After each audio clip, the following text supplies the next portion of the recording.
अब हम करने जा रहे हैं कोटा, जो कि होता तकरीबन टैरिफ जितना है जैसा ही है। उसके इम्प्लिकेशंस अफेक्ट्स इकोनॉमी पे बिल्कुल वैसे ही आते हैं जैसे टैरिफ के आते हैं। बस फ़र्क ये है कि टैरिफ जो है प्राइस को इंक्रीज़ कर देता है सबसे पहले, ठीक है। वेयरएस कोटा जो है वो पहले क्वांटिटी को रिस्ट्रिक्ट करता है,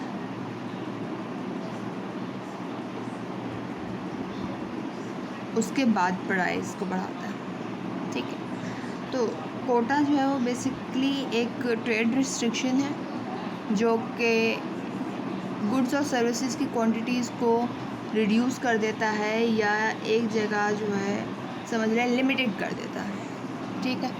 किसी भी टाइम पीरियड के लिए कर सकता है। अभी ये सिर्फ इंपोर्ट का नहीं बल्कि ये एक्सपोर्टिंग का भी हो सकता है। तो अब जो हम केस करने जा रहे हैं वो है quota in small country case on import, ठीक है।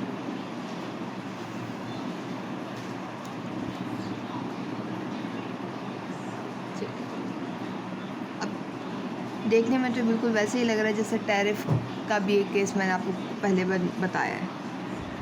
इसके अंदर क्या है कि ये अगर ये इंटरनेशनल प्राइस लाइन चल रही हो तो ये ए, बी और एफ, ये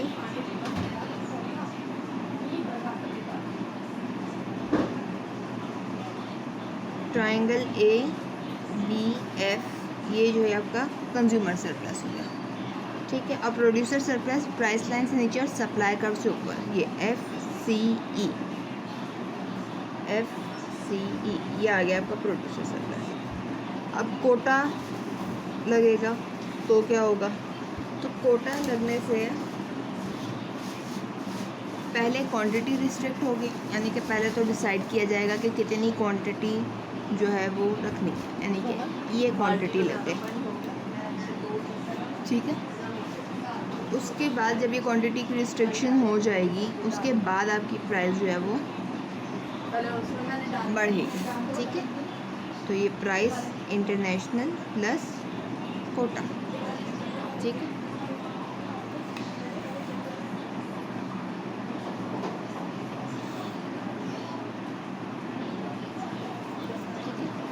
तो ये है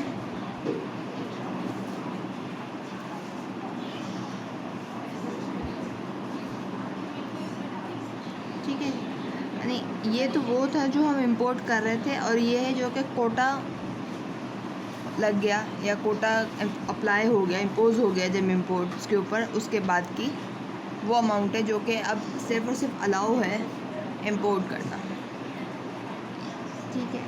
अब क्या होगा,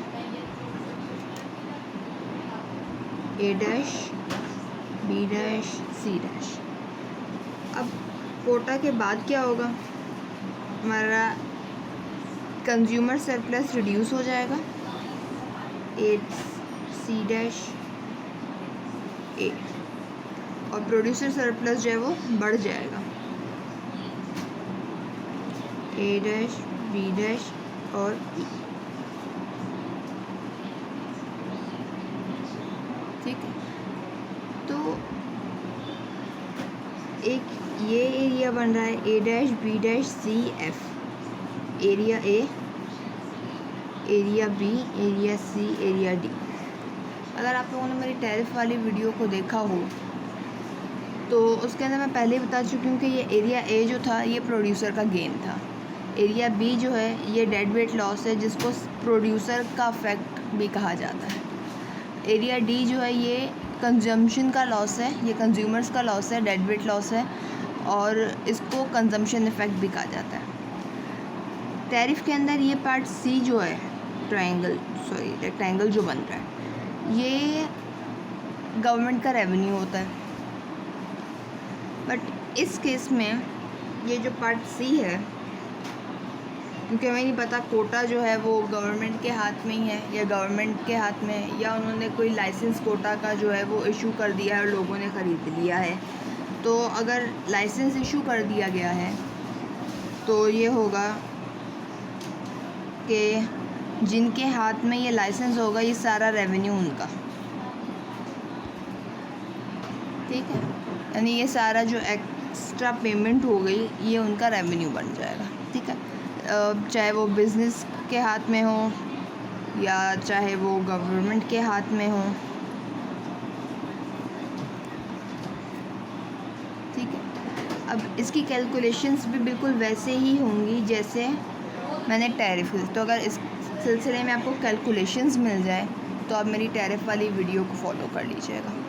बस फ़र्क ये होगा कि सी वाले एरिया को आपको चेक करना होगा कि सी वाला एरिया जो ये गवर्नमेंट का रेवेन्यू बन रहा है या ये बिज़नेस में किसी को लाइसेंस इशू होगा।